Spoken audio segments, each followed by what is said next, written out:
Good morning, good morning, good morning. I want to thank you all again for tuning in on the airways, listening to the podcast. We're going to continue to move forward regardless of all the negativity. We want to thank all of those who have continued to provide suggestions. And I'm going to respond to an email today, and the topic is LeBron James. No, but on a more serious note. Recently, basketball phenom and icon LeBron James, get a round of applause for LeBron James, is starting a school in Akron, Ohio, called the I Promise Academy, I guess. I don't know. I haven't quite looked into it, but I've heard about it here left and right. And in the process of him starting his schools, he's offering, for those who graduate from the school, free tuition to college. Of course, it has to be the Ohio State University, I guess. Transportation, uniforms, food, the whole shebang. The only thing he's not giving out is influenza. He's not even giving out flu shots. He might be giving out flu shots. I don't know. All I know is this man is completely invested into improving his community, and I applaud him for that. And of course, you have those people who want to consider this buffoonery at its finest, claiming that there have been others to do what he's done and that he's not the first, and they continue to compare him to Michael Jordan, saying, well, off of the topic of basketball, he's a great athlete, but they continue to compare him to other people, and we miss the true picture. We miss the moments and the details that create this masterpiece. Now, for those who have heard me before, know that I believe that when it comes down to basketball, I need LeBron James. I just need that big body, moving centers moving centers out of the way, guarding point guards, rebounding, getting assists, steals, blocks. I need all of it. He is to me the greatest player of all time, up there with Wilt Chamberlain, Clyde Drexler, the Birds, the Magics, the Jordans. He's up there. He gets the GOAT title as well as them, because they superseded their position and did more than what was required from them. Now, on the topic of the I Promise program that he got going on, I applaud that even more, because it is very difficult to care for someone else's education or well-being more than that individual.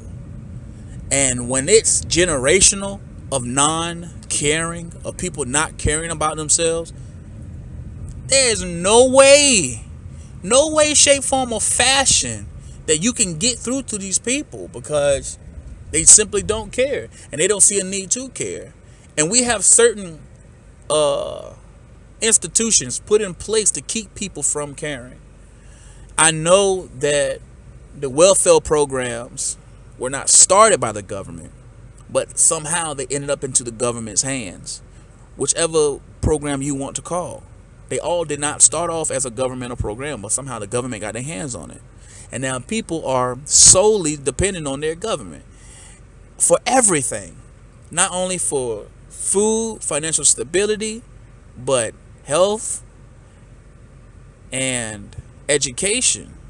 And when it comes down to depending on one thing, if that entity was to crumble or shut down, then you're left vulnerable. That's why it's good to be well-rounded in any and everything. And so with this I Promise program, I couldn't help but feel hope. I felt some hope. And if LeBron James hears this, I want him to know that you are not alone in the fight against stupidity and ignorance. Yeah, we know that our skin is going to be brown forever. There's nothing we can do about that. Our children's skin will be brown. There's nothing that we can do about that. But the objective is to put enough seeds in the soil for that generation to come to water it. And then the generation after the generation that water can come around and they can harvest what was planted. And hopefully it's plentiful. Because I myself, along with a few other people, have sponsored and have coordinated and have created programs to benefit the generations underneath me. Because I have to give my grandchildren something.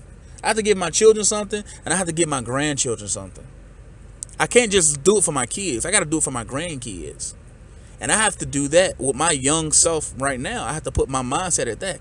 And I'm glad LeBron James has stepped up to the platform to do that. Not only has he affected his family, extended family, and those who are married into the family or friends, he has affected his entire community and possibly his entire state. And now that he's taken, his career to Los Angeles, I truly believe that he's going there not just for basketball, but for other purposes as well, as far as brand, helping the inner city out there as well. And one last thing I wanted to point out, he just had an interview with Don Lemon, and I'm not necessarily a fan of Don Lemon. I've seen Don Lemon say some things and do some things that are kind of counterproductive to what he means and what this country needs and society and what we as a subgroups in society need. But I heard LeBron James say these things, and it gave me even more hope. And I would possibly, if I could, and if it even mattered, I would want this person to succeed in this thing. Don Lemon gave LeBron James a scenario where Donald Trump would win if he did not run for president. And LeBron James said, well, if that's the case, then I would want to. Because he has been an advocate, not necessarily against, but to hold this president responsible and accountable for the things that he's said and he's done. Ain't no way in the world, if it was an African-American president, an Asian-American president, a Hispanic American president, or some type of other ethnicity and race of person, if they were to do the things that he's done or been accused of the things that he's been accused of, there would have been no possible way they would have won. But those are hypotheticals, right? Right now we just have to deal with reality, and reality is Donald Trump is being exactly who he said he was going to be, and now we don't like it. So, but I truly commend this great man, LeBron James. I wish nothing but the best for him and his family, because now he's painting a target on his back, and he knows that.